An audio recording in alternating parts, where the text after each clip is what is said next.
Welcome, everyone, and thank you for those joining us live for this presentation, Breaking into Pharmacy Writing, a step-by-step guide for aspiring writers. And also welcome to those who are listening in afterward on the recorded session. I'd also like to warmly welcome our speakers today, and I will shortly introduce them. I'm Melody Ryan. I'm a professor at the University of Kentucky College of Pharmacy in the United States. I also serve as the Assistant Vice President for Global Health for the university. And importantly for this webinar, I've served on the editorial board for Pharmacy Today and as an associate editor for Annals of Pharmacotherapy.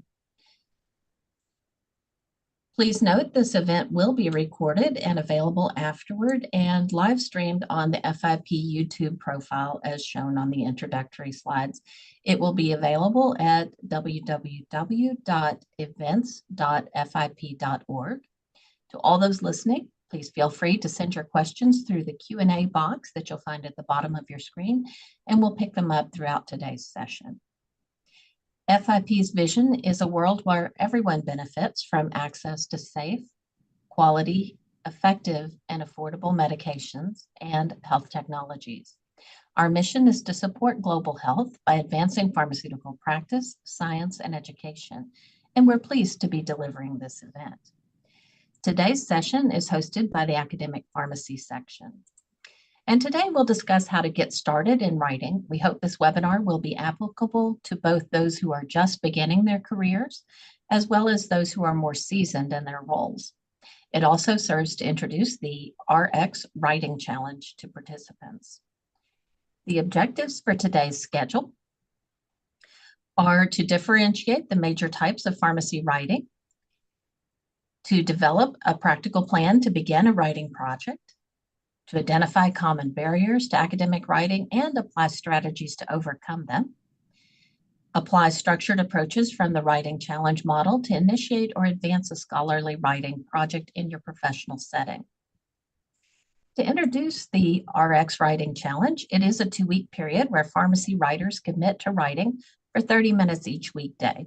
It's a program coordinated by the University of Minnesota in the United States, and we'd love to have you join our FIP writing group by scanning the QR code, or I will put in the chat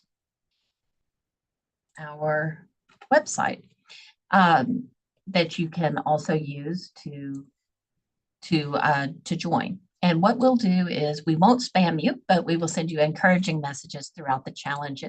And it's a lovely time to get together. So now I'm pleased to introduce our first speaker, Dr. Barry Blight. Dr. Blight is an adjunct professor in the Economic, Social, and Administrative Pharmacy Division at Florida A&M University. He serves as deputy editor of Currents in Pharmacy Teaching and Learning. With more than 4 decades of experience in academic and public health pharmacy, his work spans social and behavioral pharmacy, immunization training, and continuing professional education.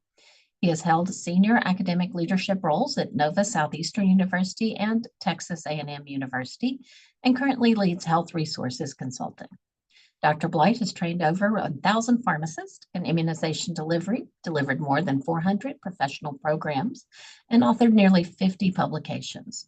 He is a longstanding leader in national professional organizations and has received multiple national and lifetime achievement awards for his contributions to pharmacy education, practice, and workforce development.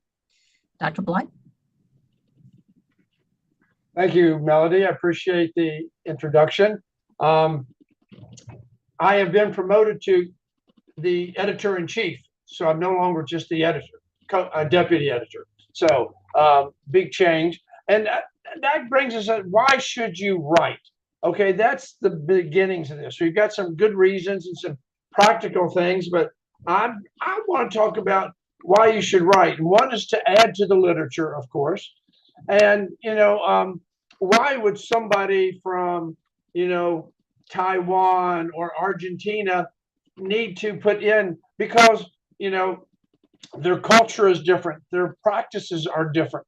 And it would be nice to know about those practices. All right. And first off, that's good. Secondly, I may have students or patients from those areas. Okay. So it's good to know. So you add to the literature, all right? To become known, all right, to get promoted. If you're into academia or you want to enter academia, it's always easier if you have a few bits of scholarship writing, okay, and presenting, all right. To improve your scholarship rating, and really one of the things I think of is to improve the profession, because you'll hear it better from the next person. But if you have a great idea, it needs to be shared. If you've done something really spectacular, it needs to be shared. Next slide, please. Now, I'm going to say that you should mostly write for yourself. Okay, that's where writing comes from. Okay, because writing helps to clarify your thinking. Okay, organizes thoughts, ideas, what you're going to do. It's not just a to-do list. It puts things in perspective and the reasons why you do things. Okay, and if you write on a regular basis, like daily, a couple of times a week, it keeps it from being such a chore. Because the hardest thing to do in writing is to start. Oh God, I gotta start writing. All right. If you have it as part of your routine, it keeps it from being a chore. Another reason for yourself is it stimulates creative process, your thinking. You know, it helps you capture the ideas. Oh God, I forgot this idea that I just came up with. Oh, but if you wrote it down, you remember it. Okay. Believe me, I've forgotten some of the best ideas in the world, I think, but that's all right. And when you write, many times you're collaborating with your colleagues, with fellow practitioners, with people from all around the world. And that collaboration is stimulating, okay? You increase your creativity. It produces synergy. You know, getting in a meeting yesterday with a couple people I'm writing with, we came up with some ideas we hadn't even begun to think about. And I went, wow, that's what writing, that's why I put this part into the slide. Last slide, please. You can contribute to your field, okay? Why write? You write for yourself, okay? But what you do can contribute to the field, the results of something you've done, your experiences, teaching experiences, clinical experiences, patient experiences that aren't, that are just different.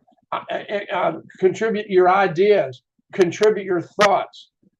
Some of the best manuscripts I receive put in these kind of contributions. They're not just research. They said, here's the process I came up with to have this idea. And I go, wow, that's amazing. Okay. You share your knowledge and your experience. Okay. You can present and then publish. You can publish then present. It's just a great thing to do. Helps to advance your career if you're in academia, but also if you're a clinician or a practitioner. Okay, it's not just for academics or scientists. All right, an awful lot of publications I receive are not for people who are in the academic institutions. They're in research institutions. They're in hospitals. And they have great things to say. So it builds your expertise and recognition. Okay. And lastly, for yourself, what kind of mark do you want to leave? What kind of impact do you want to have on your profession, on the world? I know that sounds grandiose, but some of the most simple ideas create major change. All right. So you can improve treatment outcomes. You can impact policy decisions, and you can improve education and training. We tried this, and guess what? Students change.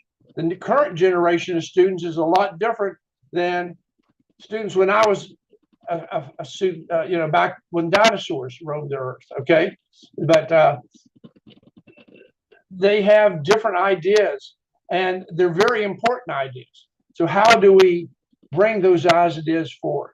So write for yourself. And Melody, that's what I have to say. And so let's move to our next speaker. And thank everybody. Glad we have such good participation. Looking forward to hearing your feedback. Thank you, Dr. Blight, for setting the stage here. As questions occur to you, please submit them in the Q&A button at the bottom of the screen. Our next speaker is Dr. Balamurugan Tangisuran. Dr. Tangisuran is an associate professor at Université Sans Malaysia with more than 15 years of experience in clinical pharmacy and medication safety. He holds a PhD in geriatric care from Brighton and Sussex Medical School in the United Kingdom. He served as director of the Malaysian National Poison Center and is a visiting research scholar at the Joslin Diabetes Center at Harvard Medical School. Dr. Tangisuran's experience spans clinical pharmacy, epidemiology, biostatistics, and health policy, and he's authored more than 50 peer-reviewed publications. A member of FIP since 2017, he's deeply committed to advancing public health through evidence-based practice and clear, constructive scientific communication. Dr. Tangisuran. Hello, everyone. Thank you so much, Melody, for that introduction. Barry gave us a compelling look and strong foundation on why we must write. Now, I want to bridge that why to the what. Most of us tend to think of writing as something reserved only for professors or researchers buried in data.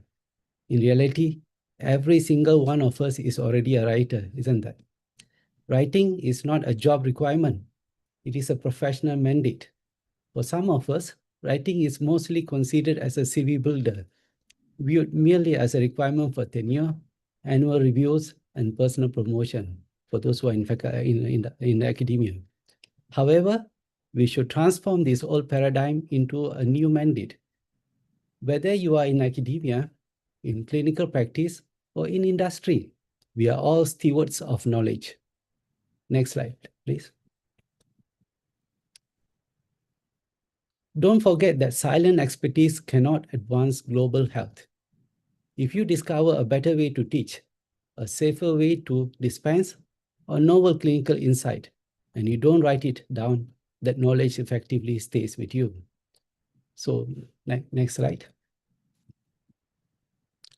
So are you ready to write? Many aspiring writers feel paralyzed because they assume writing means a 5,000-word original research manuscript. The moment we hear this, and we already stop, already have no mood of writing. That is simply not true, actually. In reality, the landscape of writing is very broad. Next slide, please. I have mapped the entire landscape of professional pharmacy writing into 4 distinct domains. Let's walk through each one. The first domain is the scientific and publication writing on the top left quadrant of this slide. Its purpose is simple: to generate knowledge and to disseminate research evidence. This is the engine of evidence-based pharmacy practice. I call this the evidence builder domain.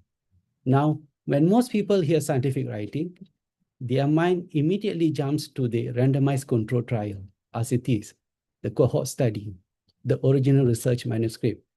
And yes, that is the gold standard. But here's what I want you to hear. That is not the where most of us start.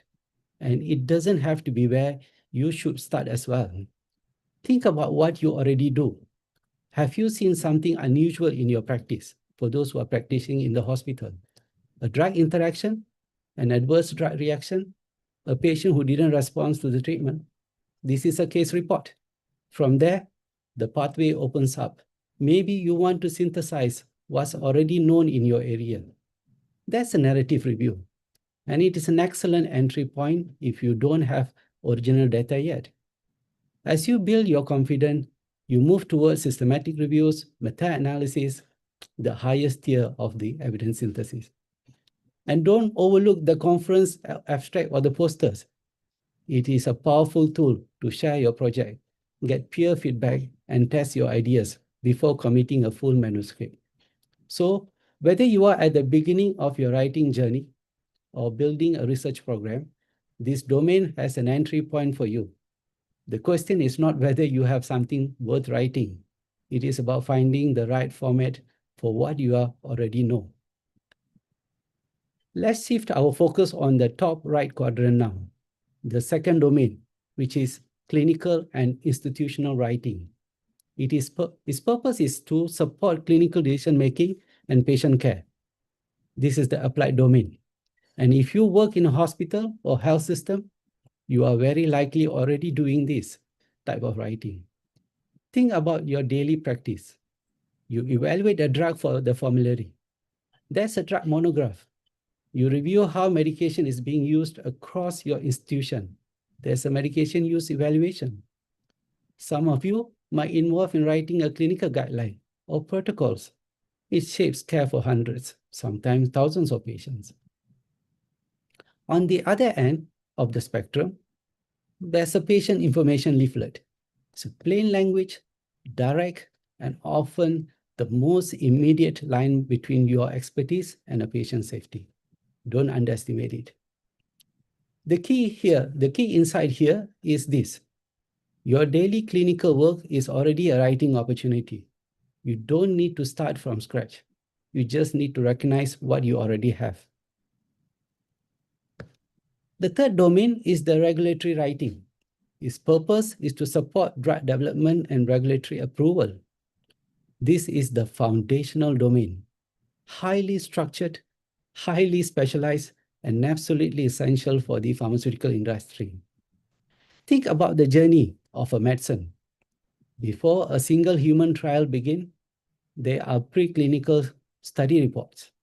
Then come the clinical study reports, a comprehensive summary of trials, results that will be submitted for agency like FDA or EMA.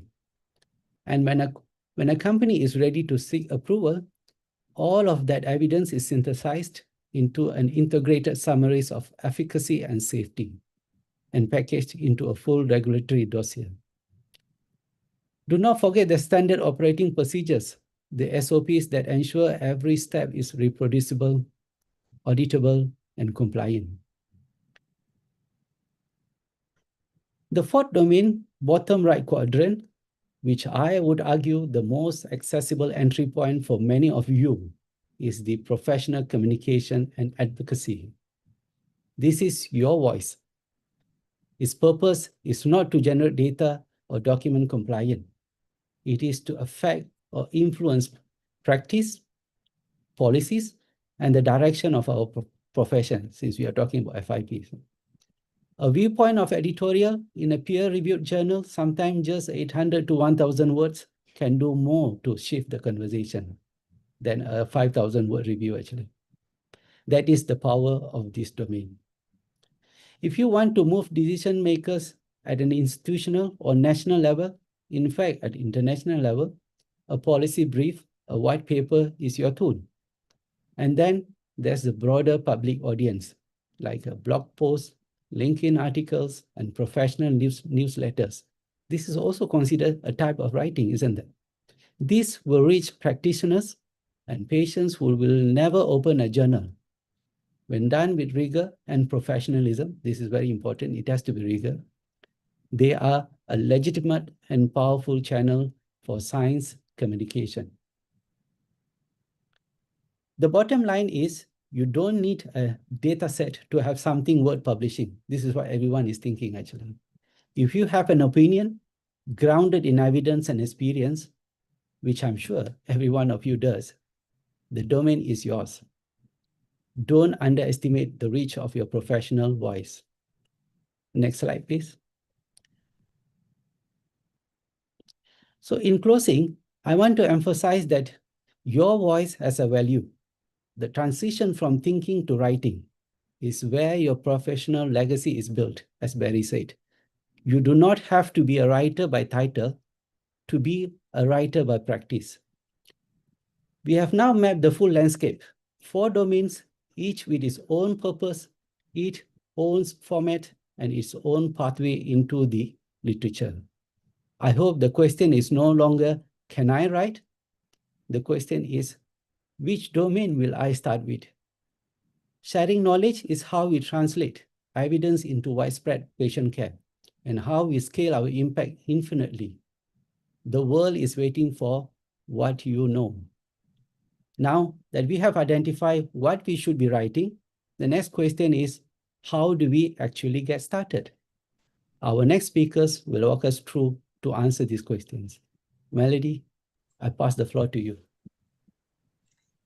Thank you, Dr. Tanjisuran, for giving us a clear picture of the landscape of pharmacy writing.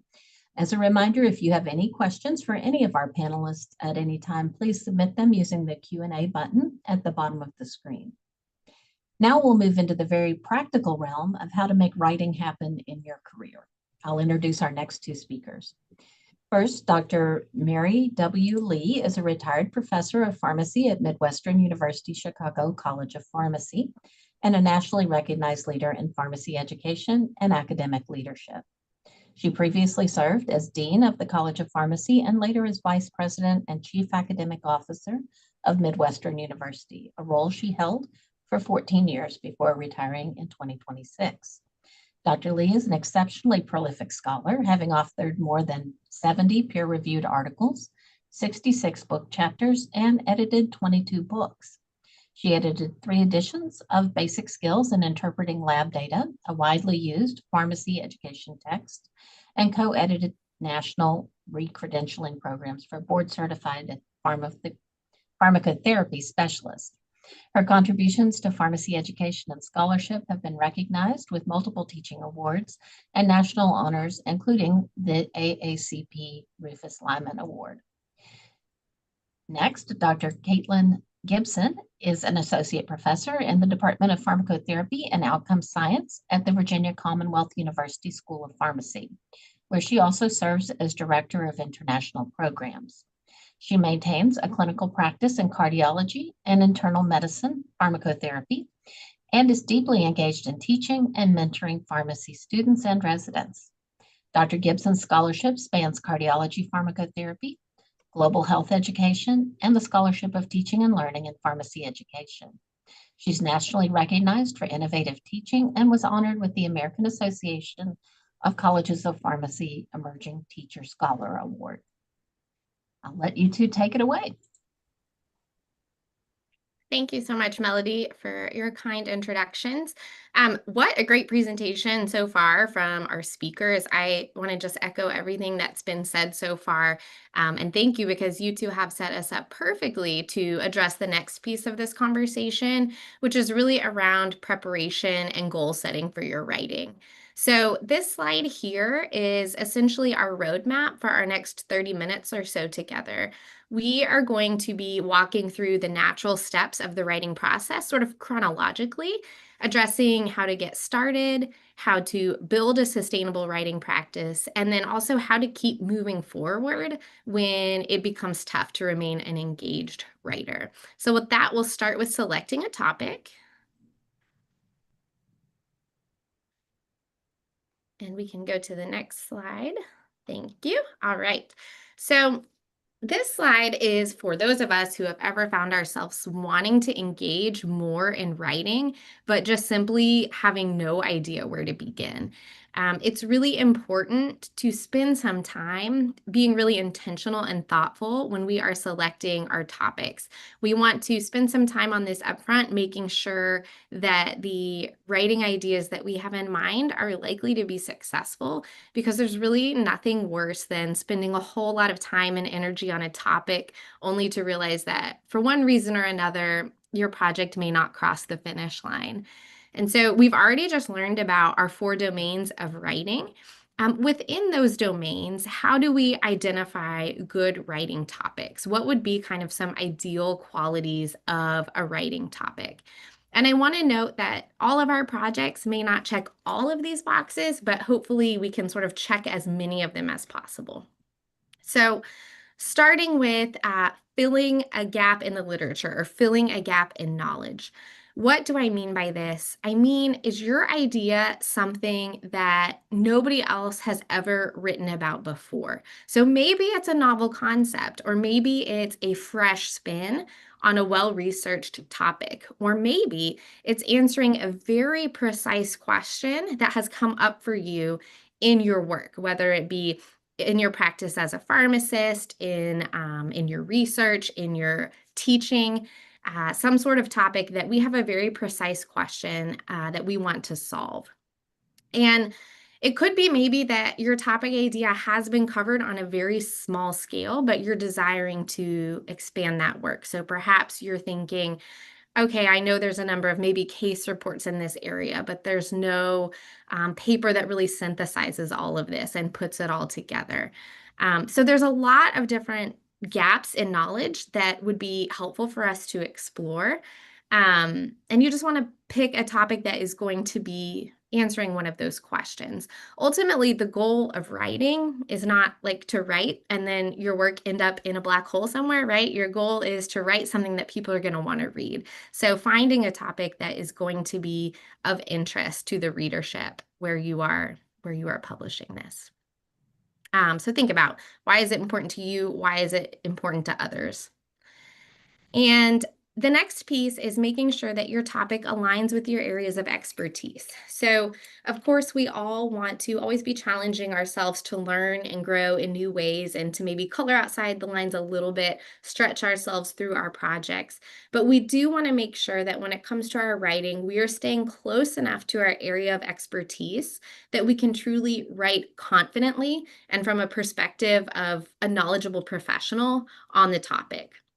And so additionally, when we're thinking about areas of expertise, for those of us that maybe have hopes of academic promotion, which Dr. Lee is going to talk about this quite a bit here shortly, but thinking about, kind of staying within your relevant areas of expertise, your scholarship themes, this is going to help you sort of craft a story for your promotion and tenure review or your ethics board review as you sort of progress in your career, because we really hope that our work will continue to build on itself.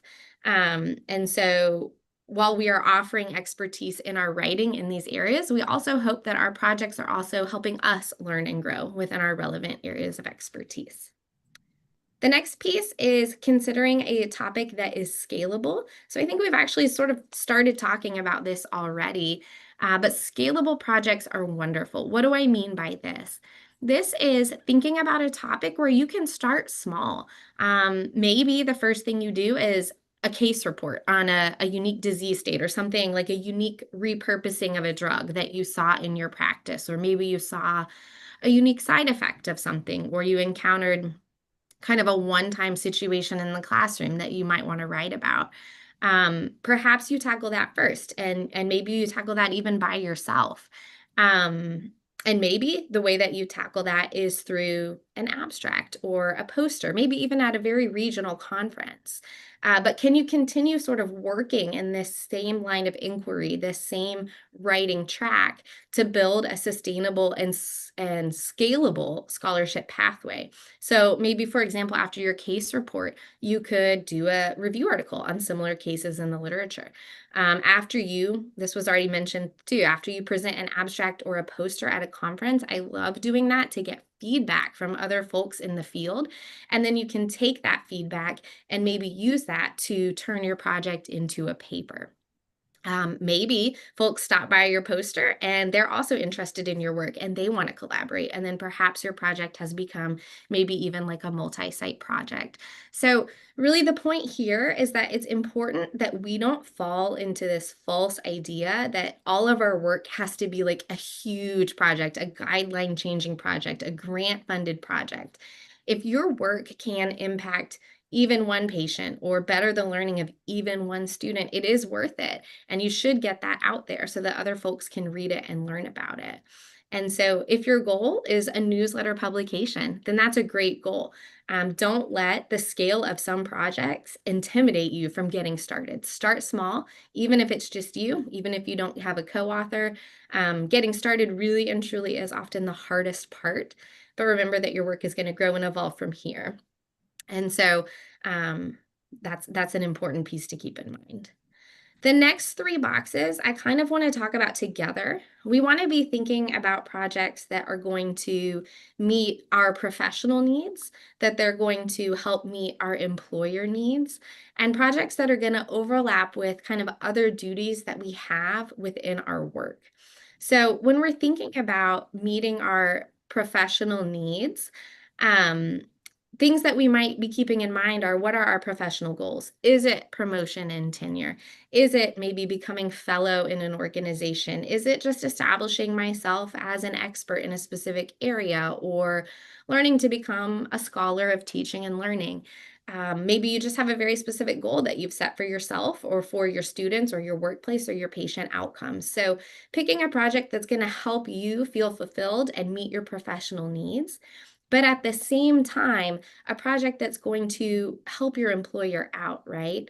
We want to be thinking about projects that are going to make the places where we work a better place. So can our project help improve a hospital protocol? Can it help improve patient outcomes? Can it help improve student learning?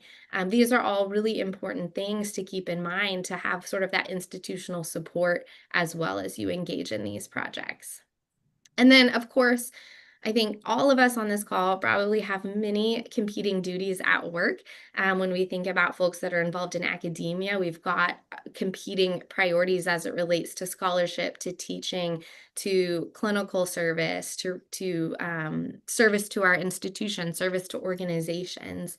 And so one thing to really keep in mind is that oftentimes we can find organic overlap in our job duties and find projects that we can write about that are helping us accomplish goals that we have maybe in other facets of our job. So if we are a teacher and we are thinking about, how can I communicate this complex topic?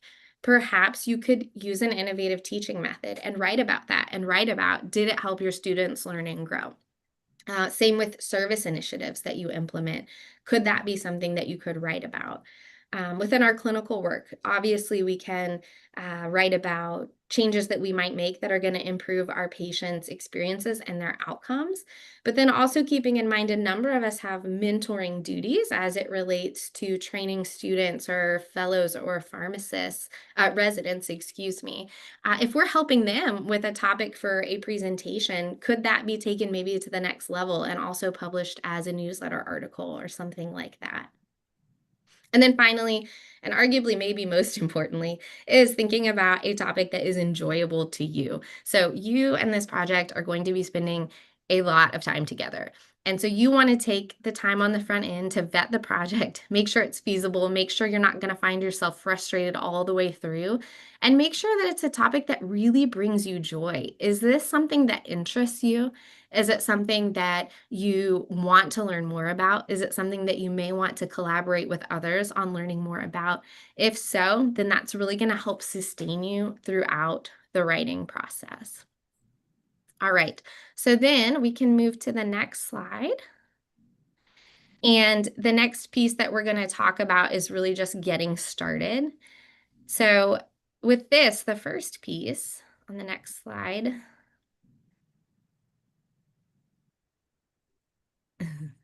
is thinking about establishing your team, okay? So when we're thinking about establishing a team, does our writing project lend itself to working with others? Do you think that adding co-authors to your manuscript or to your writing is going to strengthen the project? If that is the case, and again, not to discourage anyone from starting working, by themselves on some projects, but other projects, we might find that assembling a team is going to really elevate them. It's a good idea to think about assembling a team that is diverse. So folks that have maybe mixed writing experiences, maybe folks that have written quite a number of articles over time, maybe individuals who really want to learn how to write well for the first time, and then some people in between. People who maybe have different strengths when it comes to writing. Some folks are starters. They're really great at a first draft. Some folks are much more skilled at editing and refining and helping to improve our writing. So these are all things to think about. And then also thinking about people with diverse areas of skills and expertise. There are likely colleagues at your institution, colleagues you've met through FIP, through other organizations who maybe their jobs don't look exactly like yours, but you likely have some adjacent areas of skill and expertise that could work really well together as you're working on a writing project. And so thinking about different strengths for different people. And then making sure that that team is available to commit the necessary time and resources to the project. Because as we know, writing can be quite time consuming. And so ensuring that everybody is sort of on the same page, kind of entering into the project.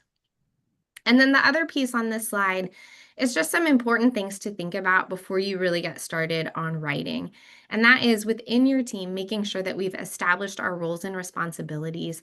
Who is responsible for which part of the writing? Is one person taking the lead on the project, or are responsibilities shared somewhat evenly? Are folks writing different sections of the manuscript, or are folks doing first pass, second pass, third pass on the manuscript? Discussing all of this up front, as well as establishing expectations to be an author on that piece of writing, is going to be really important. Thinking about, up front, what order are we going to use our authors in? That's going to help to make sure that everybody's on the same page, that expectations are clear ahead of time, and it can help you avoid some awkward conversations down the road if you don't establish these things up front. And then making sure that you all are able to determine reasonable timelines and commitments for everybody involved, thinking about sort of setting those deadlines as a team and having all of that laid out kind of before you get started.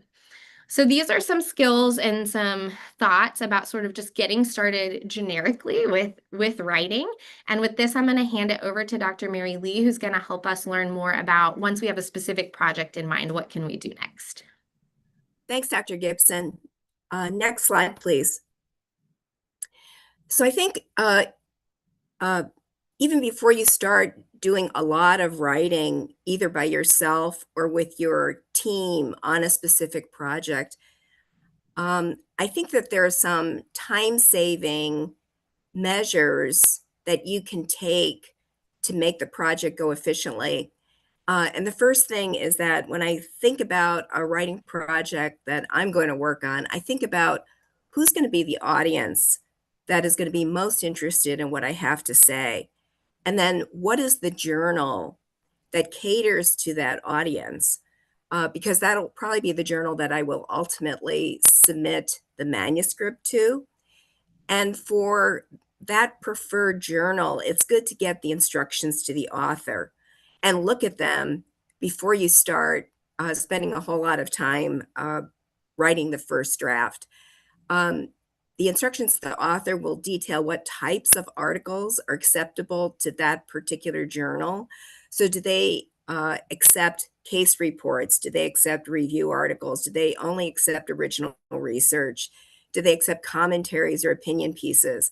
And for each of those types of articles, the instructions to the author will essentially outline for you what the publisher is expecting in the manuscript that you submit for that type of article. They'll tell you actually what should be the sections that should be included in the manuscript. They'll tell you the ultimate word count maximum for the manuscript that you submit. They'll tell you if you can include figures, tables, what should be the format of those tables and figures. They'll tell you what the maximum number of references that you can use to include in the manuscript as you prepare it. So I think that gives you a really good head start to know what it is that you need to do in order to prepare a manuscript for your preferred journal. And so you can actually create a to-do list made of all of the different sections that particular instructions the author says you will need to submit in the manuscript that you prepare for them.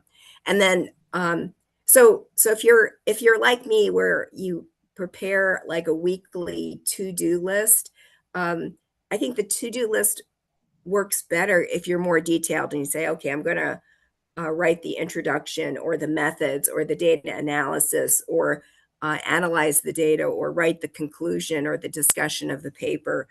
And then as you get each of those sections done, cross them off your list, and you'll get this sense of accomplishment that you're making progress on getting your paper to the finish line.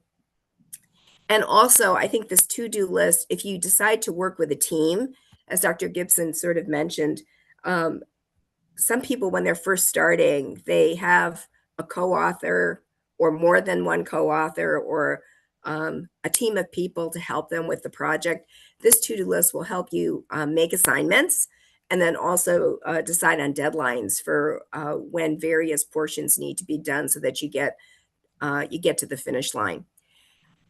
What's also recommended, and I think Dr. Blight talked about it, it's sometimes just for a really junior author, just the thought of putting together a whole paper is overwhelming.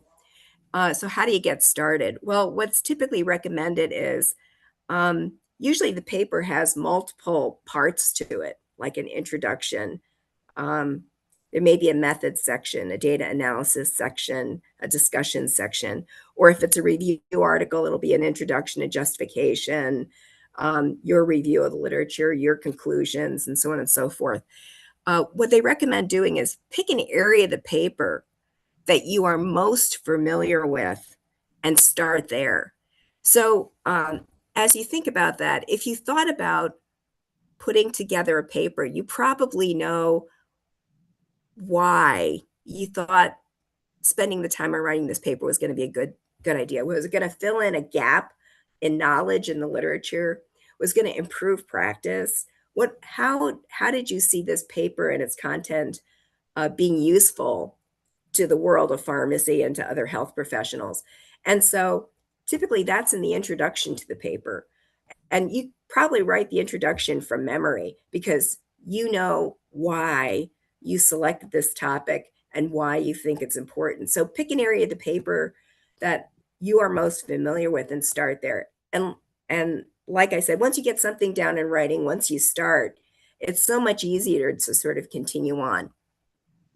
Finally, if you are selected as a member of a writing team for a project, your job, once it's decided who's going to do what and when stuff is going to be due, your job is to really follow through on what you promised on, because other people are depending upon you to get your job done. And once you're successful at meeting your deadlines and getting your job done with your first projects, people will want to work with you, and people will select you to work with them on their writing teams, which that multiplier effect is very positive in terms of your future productivity. Next slide, please. If you're not ready to kind of work on your own project, there are great ways to kind of get your feet wet with working on scholarly writing. I think one of the best things, fastest things, most easy things to do is to volunteer for a committee or a task force with your professional organization or scientific organization that you're active in, and which many of those task forces and committees are charged with updating white papers for the organization, creating guidelines for drug use, creating other kinds of documents. And typically the task force or the standing committee that's been assigned to this project, there's multiple members. And so you will be, once you volunteer, you'll be charged with writing a section of the draft paper. You won't be responsible for like big giant sections. It's usually like a smaller section. And this gets you used to meeting deadlines, following directions, receiving feedback from your colleagues and peers, and then using that feedback in order to improve the draft so that when you come up with the second and third draft, it's even more clear and it's more applicable to future readers. Many colleges, many departments have writing clubs or writing circles. And these are groups of pharmacists or faculty who have a shared goal of writing and increasing their scholarly productivity. So everybody in the group has the same goal. They may be working on a bunch of different projects, but they all have the same goal. And so I liken writing clubs and writing circles to what it's like to have to go to the exercise facility a couple of times a week. It's something that you may not like to do, but it's really good for you and it'll make you healthy. And you don't want to disappoint the other people who are in your exercise buddy group. So you're going to show up for your regularly scheduled exercise session because you don't want to disappoint anybody. And that's the same thing with a writing club. You get really connected with the other people in the writing club, and everybody brings to the writing club drafts of their work to share with others, to get feedback on how to improve it, and then to those drafts back to future meetings so that you can fine tune the final product. But I think participating in writing clubs or in writing circles is a really positive thing.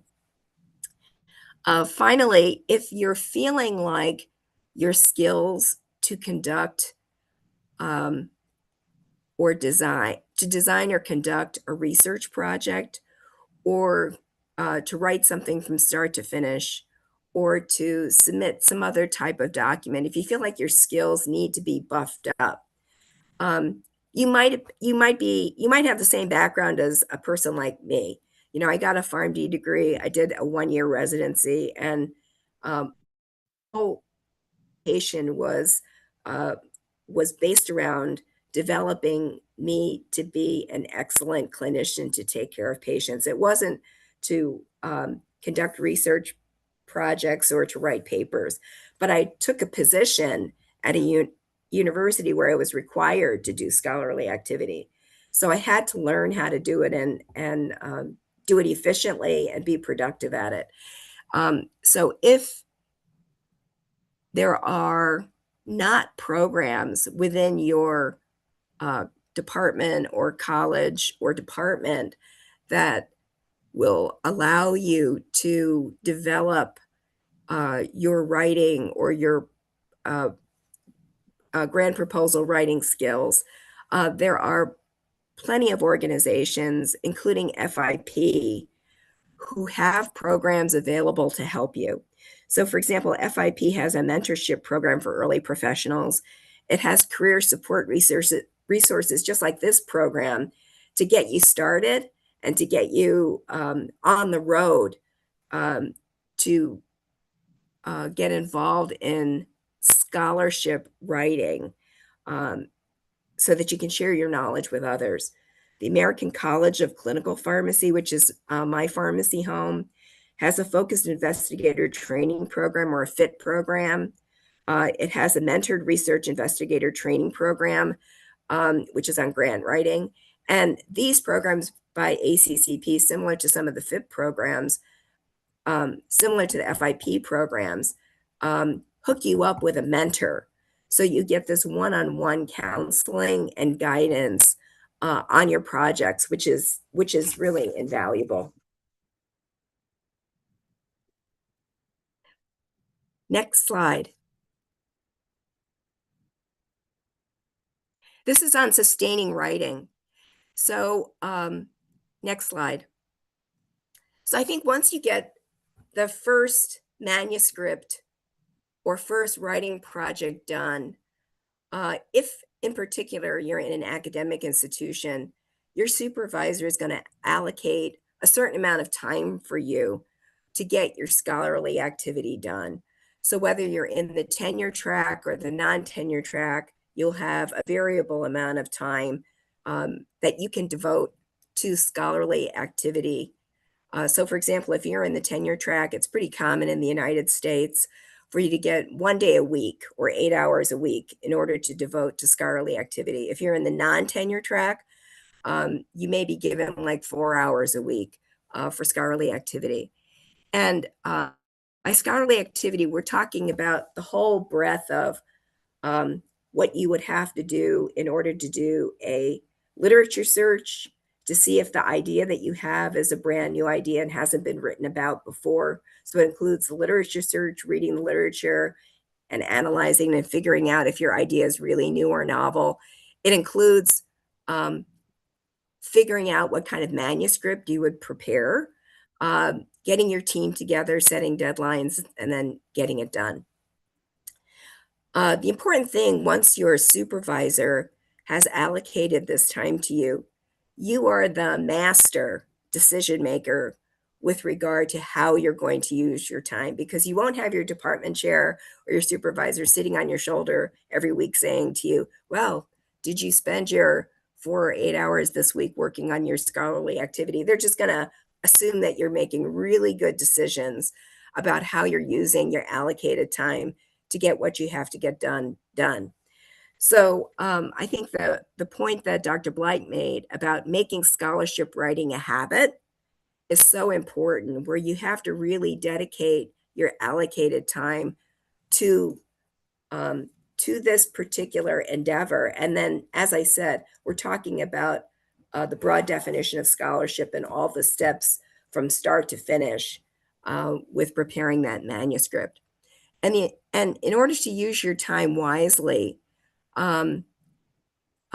this time that your supervisor has given to you is really precious, and you don't want to waste it by trying to multitask, by responding to every email every time your cell phone dings and tells you that there's a new email. You really need to shut off those alerts and really focus on your scholarly activity and not multitask with answering emails, answering the telephone, handling walk-ins that come into your office during this time.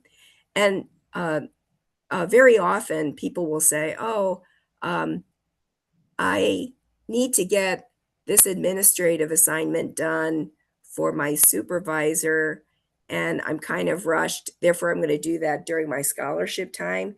And then I'll make up for this scholarship time some other time on my schedule. That's easier said than done. Once you've lost that time, it's really hard to find that dedicated scholarship time to make up for that lost time. You should try to find a really quiet place where you can concentrate and devote your full attention to scholarship to avoid interruptions. So if you decide to do it in your office, close the door, put a sign on your door saying that you're not to be interrupted except for emergencies for the next couple of hours, so that you can concentrate on your scholarship. And then above all, prioritize your scholarship writing with the same level of importance that you have assigned to your teaching and to your patient care. It's that important. Next slide.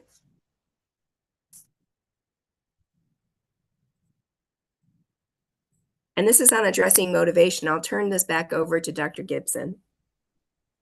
Thank you. All right, so this is just reiterating some points that we've already made for you. I know at least I am often guilty of being so excited about a new project, getting started, assembling my team, and then sometimes underestimating how much work a project is going to be and finding myself kind of along the way struggling with motivation, maybe feeling a little bit overwhelmed as I work to complete a project that I've committed to. And so as a reminder, if you're finding yourself overwhelmed, if you want to just kind of dip your toes in writing now and see how it goes, start small. That could be just an abstract, even for a conference just within your own institution. Thinking about case reports as a smaller way of writing something that will end up in the primary literature. And then remembering that it's okay to pilot projects. And as you pilot those projects and you get more feedback on them, you can sort of scale those projects as you go and end up with ultimately a better project at the end of the day, and possibly multiple opportunities to write as you progress from maybe an abstract poster all the way to a publication. And then the final piece that I want to mention is utilizing mentors and sponsors. So These are, of course, unique terms. A mentor being somebody who is going to work with you as you write and help you develop your writing skills. So this would ideally be somebody with a good amount of experience in the writing space. And then a sponsor being an individual who can help you find writing opportunities. I'm seeing a lot of questions in the chat about, where do I find these opportunities to begin with? I think for many of us, I know at least for me, I had a number of mentors and sponsors along the way that really helped me sort of jumpstart my scholarship career. And they have been so instrumental to me. And you may find that these mentors and sponsors, they may be at your own institution. They may be through maybe a professional organization that you're involved in. So I really encourage you to get involved in your organizations and meet people and find areas of potential collaboration. And some of these connections may be organic. For example, I have somebody that I write with all the time who I literally met at my poster project one year at ACCP, and we've become scholarship buddies throughout our time in the academy together. And then also, I think your professional organizations are a great place to watch for writing opportunities. I know, similar to Dr. Lee, I'm also involved in ACCP, and we'll see in our practice and research networks calls for authors to help with review articles, or we'll see the need for individuals to help with review articles or book chapter editing. These are all great opportunities. They can help you find a writing project. They can help you form connections that might help you find a writing project in the future. So just really trying to take advantage of finding folks that can help you not only identify writing opportunities, but sort of advance as a writer. And so with that, I'm going to move to one more slide on addressing motivation, where Dr. Lee and I are just going to share kind of a few of our own tips, things that have helped us to be successful. The first piece that for me has worked really well is this kind of swallow the frog mindset. So I don't know if you've all heard of swallowing the frog, but this is a term that means just get it over with, right? So first thing when you wake up in the morning, if you're finding your writing to be a particularly daunting thing for you that day, just do it first, right? Turn off your emails, like Dr. Lee said, avoid all of the notifications and just get it done. And then you don't have to worry about it the rest of the day. And you can check that box and you'll feel so good about it. Making your own internal deadlines for your writing and honoring those. Like Dr. Lee mentioned, you've really got to fight to keep the time that you have blocked for yourself, and you are worth it and your writing is worth it. So making sure that you prioritize those deadlines and you've blocked calendar time. Maybe you're using those writing accountability groups because you don't want to disappoint your colleagues by not showing up. Another piece that I would mention is that I used to think I needed like a 3-hour block to work on writing. And I've realized that you can really do a lot in 20 minutes. If you've got a little bit of downtime between meetings, you may be able to get a whole paragraph written, or you may be able to read one of those articles that you know you're going to need to include in your review. So take advantage of those little blocks of time. They really do add up. And when you find yourself in a position to take a larger block of time for writing, can you treat yourself? So I have a favorite coffee shop that maybe a few times a year, I'm able to carve out enough time in my schedule to go sit there and to write. And I can order my favorite drink and eat my favorite pastry and just really relax and treat myself to this bigger writing block. And then my final piece of advice is just that readers make better writers. So being engaged in reading literature that is in the space where you are working is going to improve not only your writing, but it's going to improve your understanding of work in the field. It's going to improve your understanding of maybe how to present things in a really compelling way. So read. That's going to improve your writing skills. And then Dr. Lee, I'll turn it over to you to close us out. Okay, so here are some of my tips for addressing motivation and staying motivated. So the first thing is, I think all of us have to have a certain level of confidence that we can do this. And I think an easy thing to do is just kind of look around you.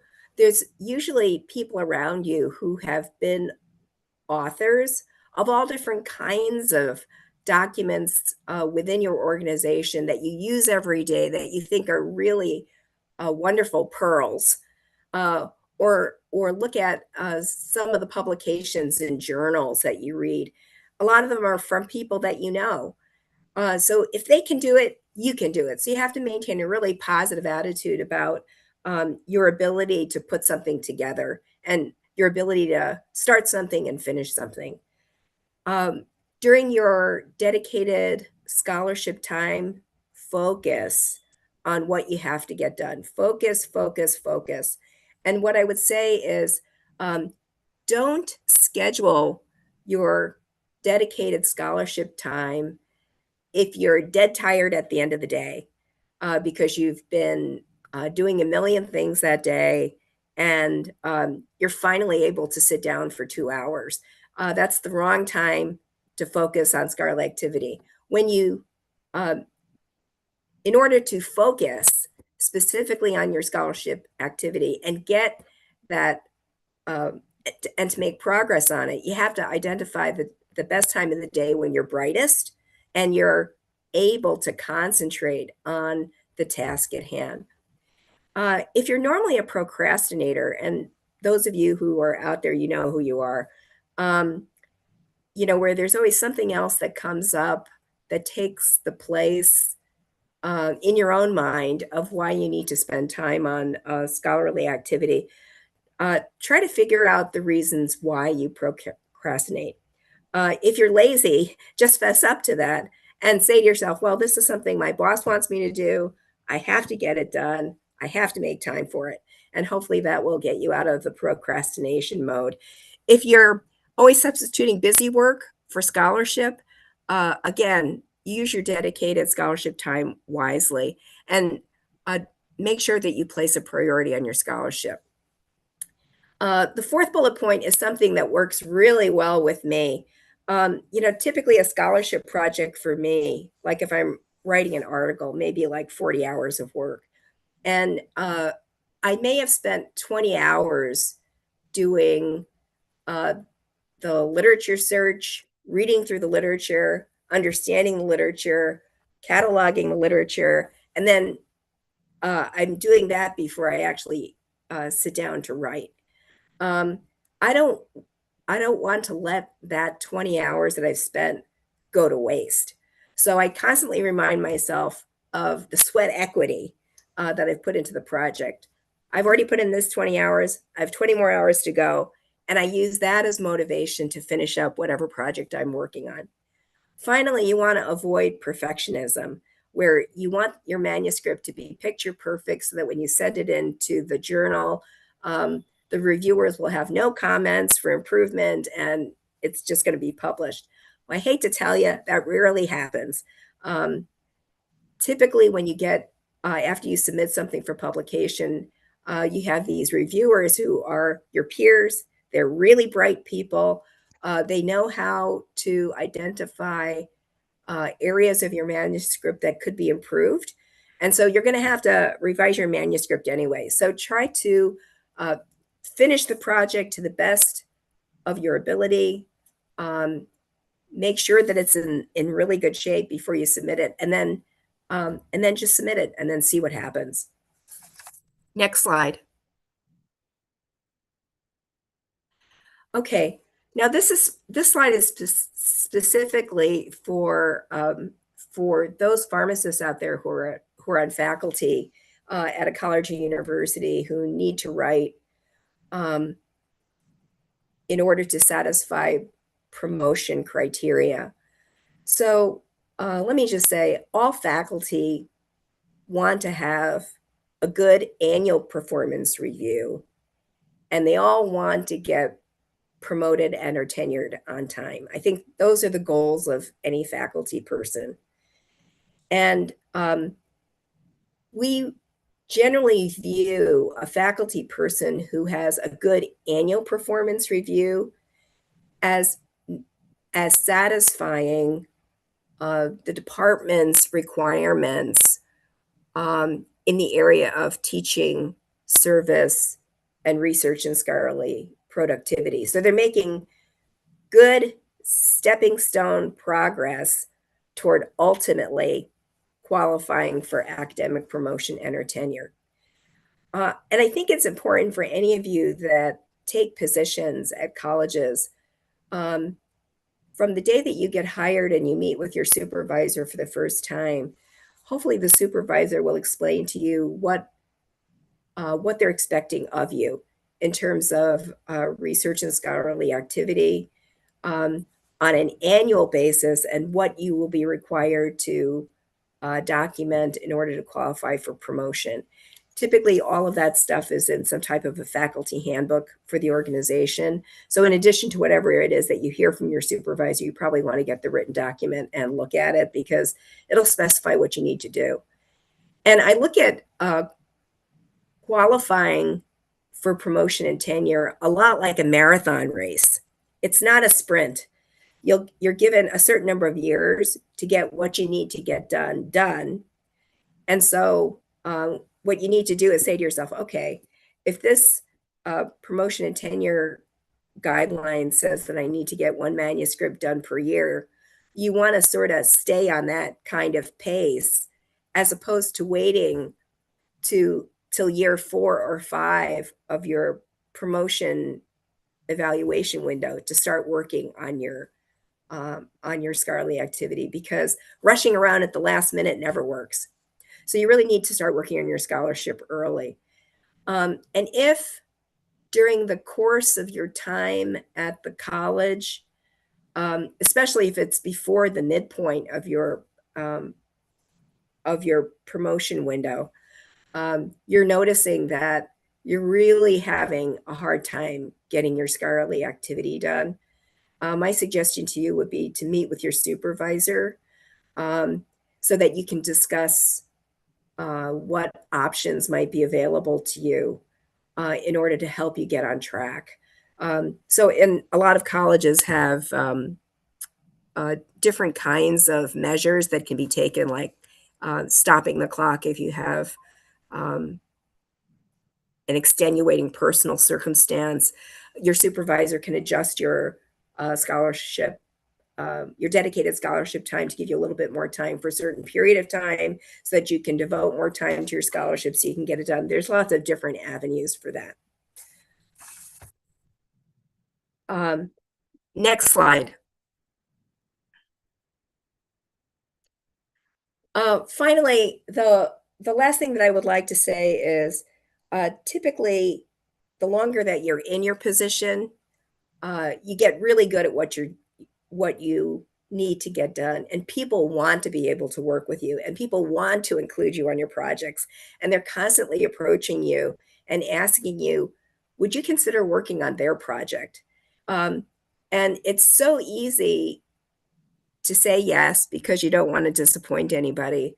But I would say that sometimes, in order to stay on track with your scholarship productivity goals, you may need to say no so that you don't spread yourself too thin or burn yourself out too early.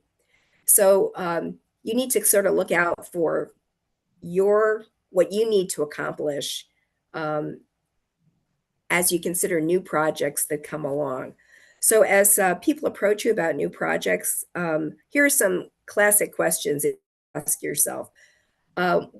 This project fit within my expertise niche, or am I going to have to like learn a whole bunch of new stuff in order to be able to work on this project if I collaborate with this person? Does this project fit within my career goals? So is it in my scholarship niche?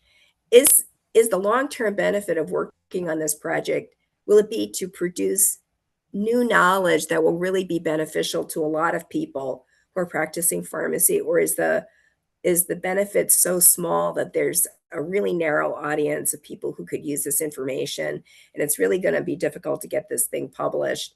So should this figure into my final decision?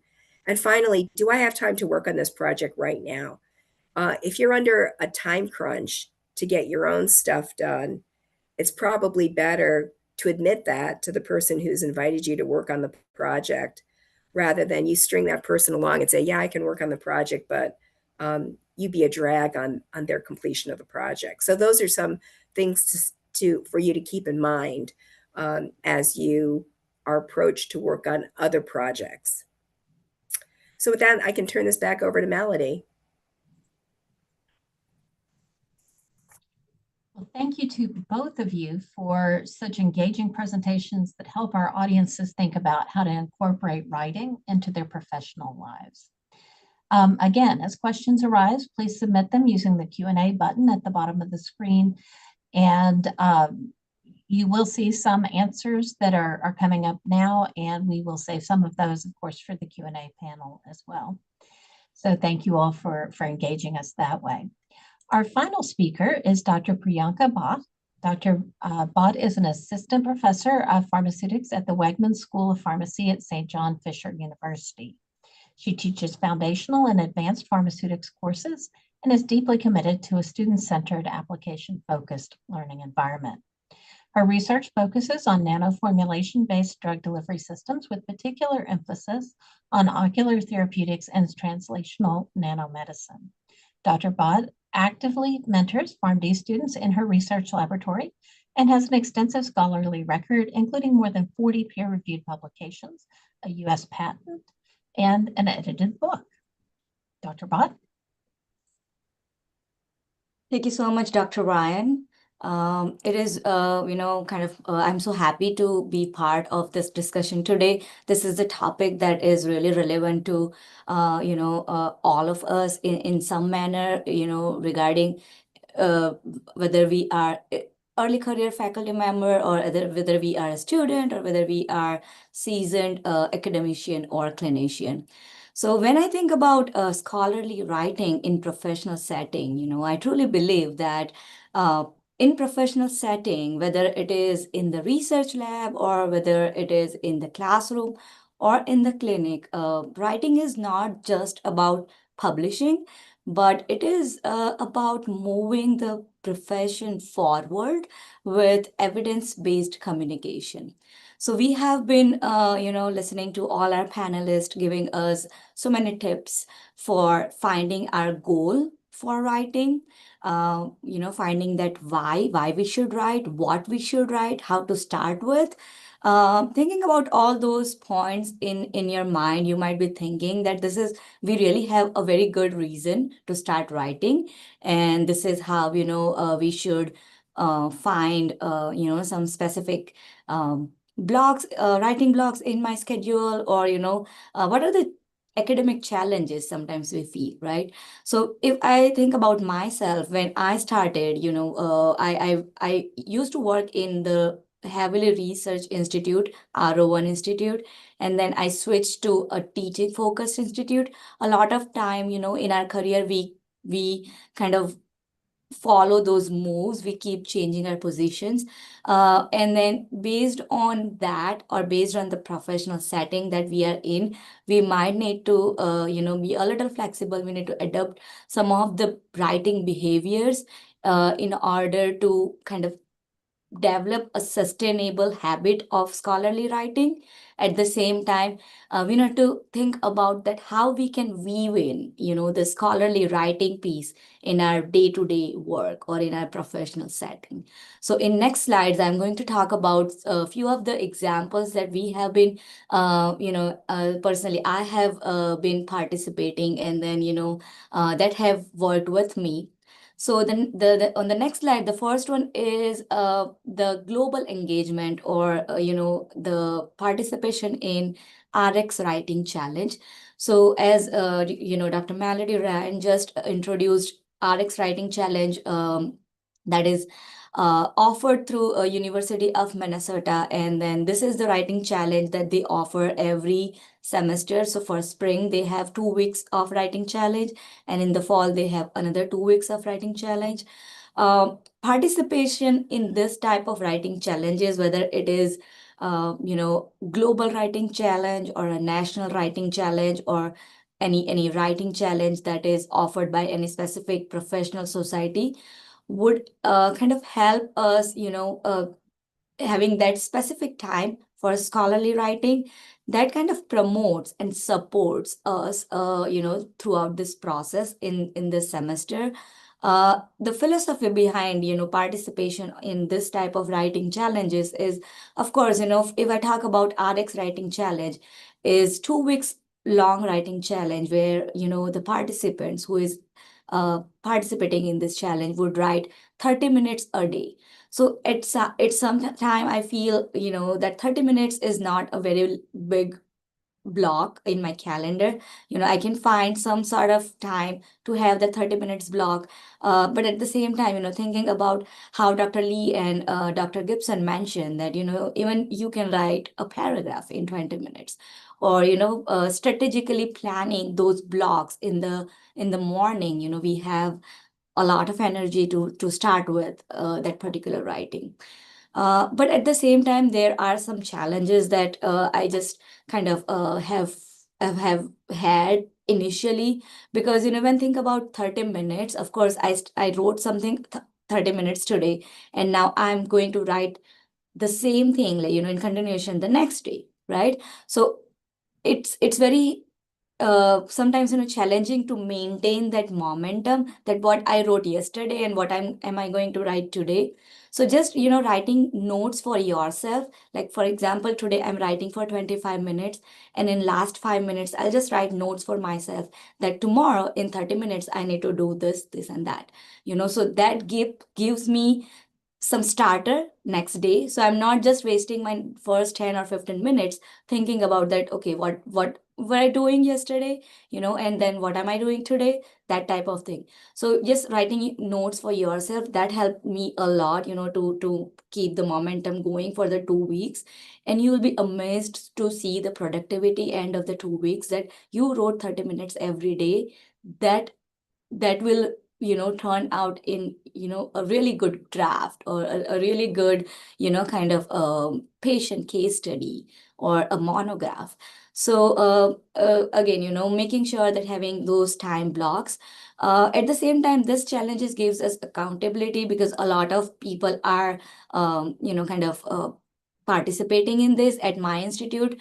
I kind of take a lead, and then with our administrator executive help, I promote this in our institute, and then we have a writing group who always participate in this RX writing challenge. And at the end we kind of talk about it, that okay, I worked on this. We celebrate the milestones that we achieved, and that kind of motivates us that okay, we will definitely apply in the next writing challenge. Can we go to the next slide, please? Then I also want to talk about some institutional initiatives that your institution can also take, or you can be a lead in kind of advocating for those are writing challenges. So these are a very specific university specific thing that we have here, where we have half day and full day writing retreats, where whoever is participating in this writing retreat, it is very very similar to writing clubs, would be gathered in a same place. And then there will be, of course, breakfast, lunch, everything is available there. So it's really very casual and light environment, but at the same time, when you see the energy in the room is really very encouraging and positive, because everybody is writing. And then we follow Pomodoro technique there. So again, going back to what Dr. Lee mentioned, that having that focus time, right? So in Pomodoro technique, what we do is we straight write for 25 minutes. In this 25 minutes, you cannot talk, you cannot reply to emails, like all the notifications are, on pause. And then we take 5 minutes break. In this 5 minutes, we talk to each other about what are you writing about. And, we if there is any urgent email, we can reply to those emails in those 5 minutes. We can eat a little bit. We can just, walk and then come back to our writing seat. So basically that helps not burning out because we are writing for the entire day or for half a day. But at the same time, you're working in those 25 minutes block of Pomodoro. So that has really worked for us really, really well for us. And, we really have a very good group who would participate in this writing retreat. And then, we kind of work together and then write together. Can we go to the next slide, please? Thank you. So the third kind of initiative that I want to talk about is, again, that is really very doable, feasible in the professional setting is, Right Now. So Right Now is kind of a name that we selected at our institute that we just introduced. So transforming the quiet days into productive days. So a lot of time, if I think about, academic settings, there are few days where the students are on break, whether it is a 1 day extra for Thanksgiving break, or a day before the Good Friday, or a spring break, where the students are on break but the faculty are still on campus. So those are quieter days where the students, like the faculties, are not having any teaching assignments. We are utilizing those time blocks and those days and converting into the writing sessions. We kick off this particular session with a nice breakfast, that kind of helps us feel that, that we are belong to this community of writing. We talk about our goals, that, somebody is writing on the manuscript, somebody is writing, updating the monograph or something like that. And then, after that breakfast, after that kick-off breakfast, we all go to our writing blocks. You can write in your office, quiet time, or you can write as a group. But these are this dedicated writing block on everybody's calendar, which is at the same time. So there are no other meetings, there are no other teaching assignments, and then we can have that dedicated writing block on our calendar that is kind of softly, kind of mandatory, like that kind of helps us keep going on kind of a writing task. So, from if I talk about outcome, all those are the settings, or all those are the initiatives that we have been, participating in and following in our professional setting, and has really worked very well for us to keep our momentum going in scholarly writing. Can we go to the next slide, please? So with this, I really want to kind of close my discussion here that, these are the steps you can take today in order to move the needle on scholarly writing. We always think about, a manuscript, which we started months ago. I need to finish that draft, or I already have submitted, I have received the revisions. I just need to, finish that reply to the comments. So there are few kind of writing projects that we might have, that is kind of dragging, and then we can kind of take on those from today, thinking about this kind of strategies, because at the same time, when we think about scholarly writing, it has to be really strategically planned. A lot of time, we need to prioritize writing time. We need to kind of leverage, that academic rhythm. For example, if I am teaching a lot in fall semester, I know that I will not have a lot of time for writing. But whether I can have those sustainable small blocks of writing time in fall, and then I can catch up on my writing in spring. So following that academic rhythm, at the same time, finding your writing buddies, because that actually makes you feel accountable, having those writing blogs on your calendar, having working meetings, or, writing meetings with your peers. Group accountability is really important. And at the same time, celebrating those milestones that we have achieved, celebrating our own writing is super important, to keep us motivated for our next project. Thank you.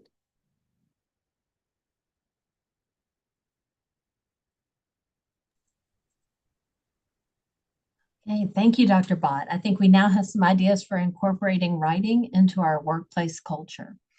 If her presentation left you with a longing to participate in a community writing experience, we have sessions set up for you as part of the RX Writing Challenge. We have 4 sessions where you can log on, meet others who will be writing, and spend just some focused time writing. So you can sign up with the QR code here, or I will put the website in the chat for that as well. And now we'll go on to our discussion. We will be joined by Dr. Nadia Al-Marouza. Dr. Al-Marouzi is an associate professor at the University of Sharjah and highly respected healthcare consultant with more than 30 years of experience across the pharmaceutical and health system sectors. She was recently appointed Vice President of FIP. Her career spans clinical pharmacy, military and public health leadership, and health system transformation, including senior roles within the UAE's military medical services and services with the World Health Organization as an expert advisory member. She has held multiple regional leadership positions, including president of the Eastern Mediterranean Pharmacy Forum.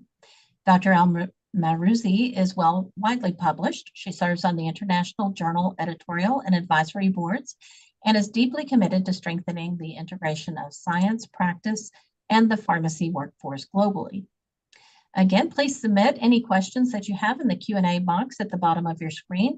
We don't have a lot of time, so we will try to answer them by typing as well as we can, as well as the things we can get to verbally. So let's begin with our panel. I'll stop sharing so we can see everyone. The first question we have is, many people want to write, but don't know where to start. So what is one small, realistic first step a pharmacist or an academic can take in the next month to help them start writing? Dr. Gibson, perhaps you first. Sure. So I think the first step is kind of finding that topic. So the step that I would encourage folks to take over the next month is just as you're moving throughout your job, whether it be as a pharmacist, as an educator, whatever it is, when you find yourself having to look things up, think, would this be a good topic to write about? Is this potentially a gap in knowledge that I could fill through a writing project? Okay, great. Dr. Blight, maybe you can also give a tip. If I'm really having trouble, I'll start with a reflective piece, something about myself. It's easy to write about me.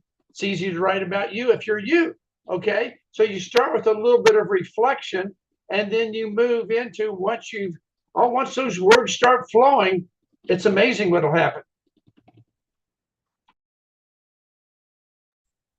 And Dr. Lee, I think this is a great one for you to take as well.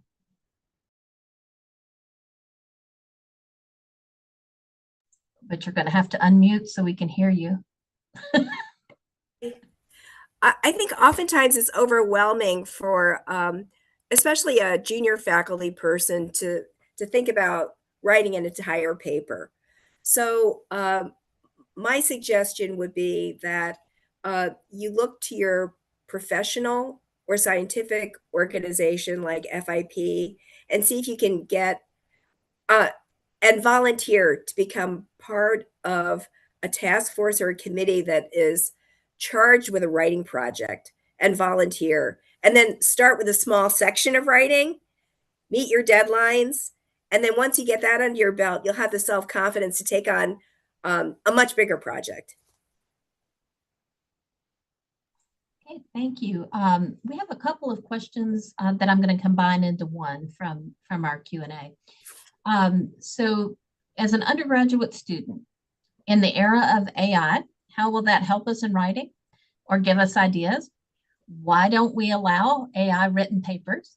And finally, how can we convert writing skills into payable and employable skills?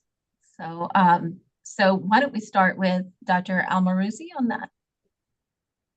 Yeah, hi everyone. Thank you very much. My name is Nadia Al-Mazroui. So thank you very much for letting me know. Actually, I was prepared to give some insights from the UAE also. So this is what I like. So truly, it's a pleasure to join my colleague around the world in this important discussion on pharmacy, writing, and scholarly contribution.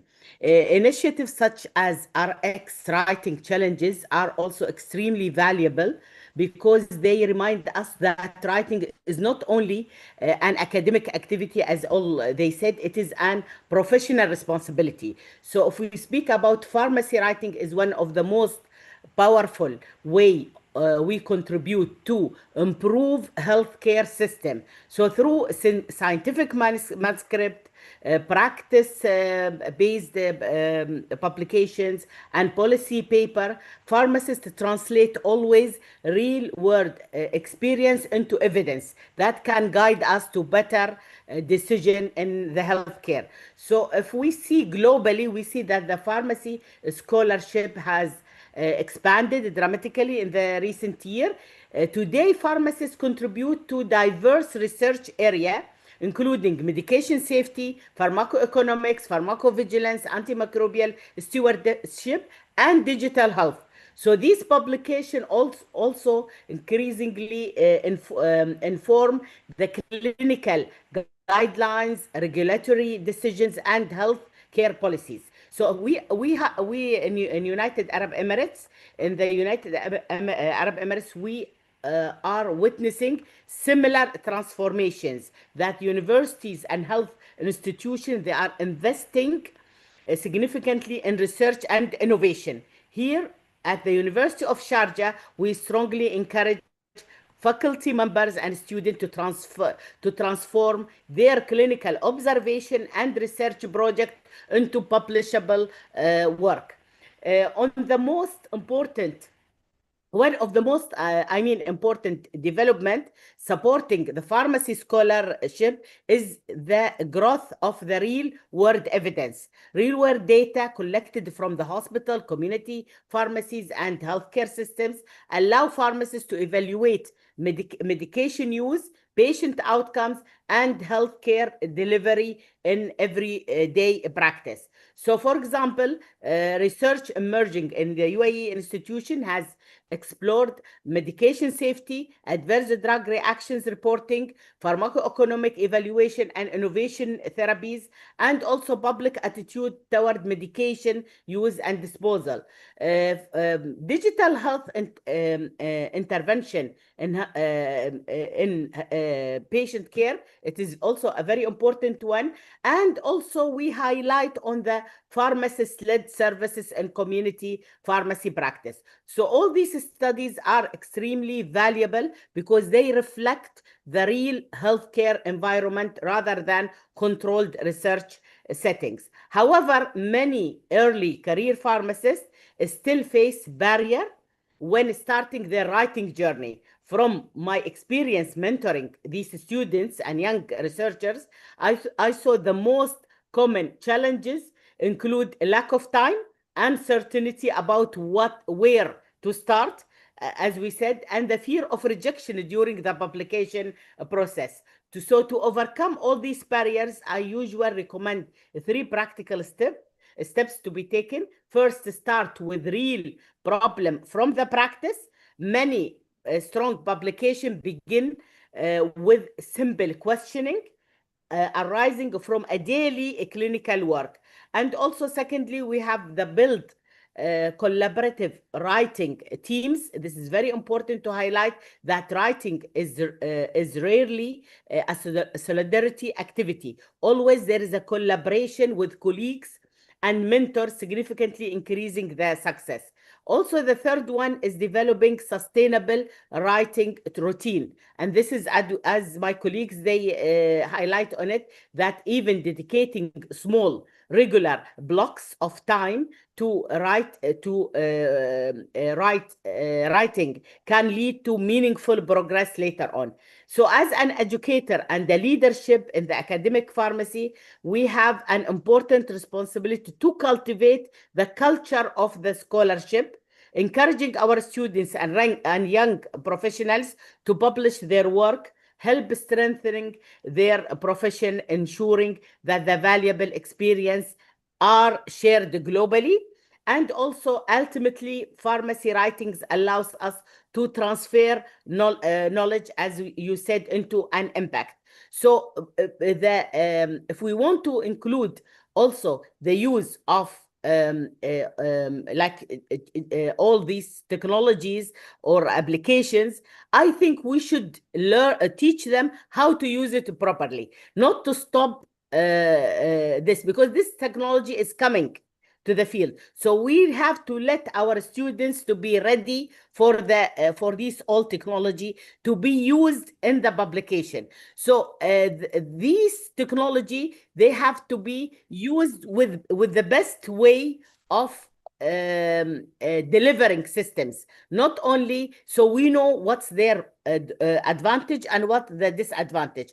We should not fight these old technologies or applications or something. We have to let them learn how to get it and how to utilize it to the best of the written, because this is a fact now. Everyone, they can go to ChatGPT or other systems and try to write through it. This is, let them use it also to correct, for example, a language sequences, but not to cover all the subject. We have to use with the proper meaning, that it will not be like something out of our nature, because it is available. This application, I think, by the usage of the digitalization and all these, we should improve our writing capabilities of our students and young researchers. Back to you, Melody. Thank you so much. And I would like to sincerely thank all of our panelists. Unfortunately, we are absolutely out of time, even a little over. So thank you for spending time with us today. We really appreciate it. As a reminder, if there's anything you missed, you can certainly check it out on the recordings later. And as we wrap up, I think our final key message is that writing is not an extra activity. It is a professional responsibility, and it's an opportunity for you to have impact in your career. So thank you for your engagement. So many questions. I'm sorry we couldn't get to them all, but please feel free to share your feedback with us at webinars@fip.org so we can continue to improve. And I hope to see you at the 84th World Congress in Montreal, Canada. Thank you, Melody. Thank you.